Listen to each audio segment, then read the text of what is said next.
Okay, so I've had some questions about tools that I like to use, and someone asked me to elaborate a little bit. So I'm just going to talk about some of the tools used recently. This right here is a scoring rib, and I used it when I was making my oval dishes. I really like it because there's just a lot of serrated edges. This is by Kemper, and it probably costs less than $5. It's just called a serrated rib.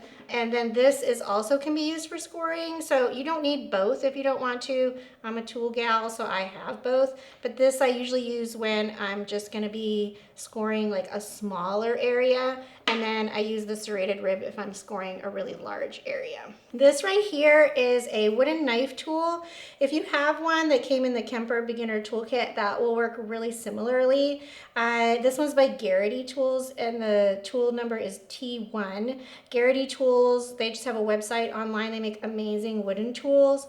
This just ergonomically fits really nicely in your hand. I used this also on the oval dish when I wanted to create that beveled edge around the bottom just to give it a little bit of lift. That was more for aesthetic reasons, but I also use this a lot when I'm throwing. These two right here I use a lot in my studio. These are called clay shapers.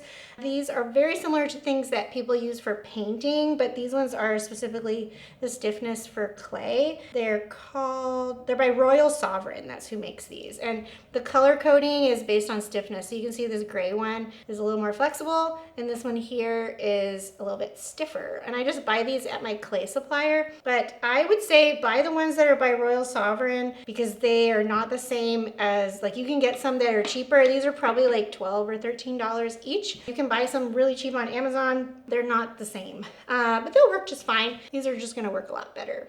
This little roller is something I used also in the oval dish that I recently posted, and I really like whenever I'm working with slabs, I use these a lot to compress it on there. And so it has a small side and a big side. I think I tend to always use the big side. And I did buy this on Amazon. One of these days I'll get an Amazon list up on my link tree, but I don't have that yet. But these are not very expensive. You could probably search like a wooden brayer if you wanted to find that.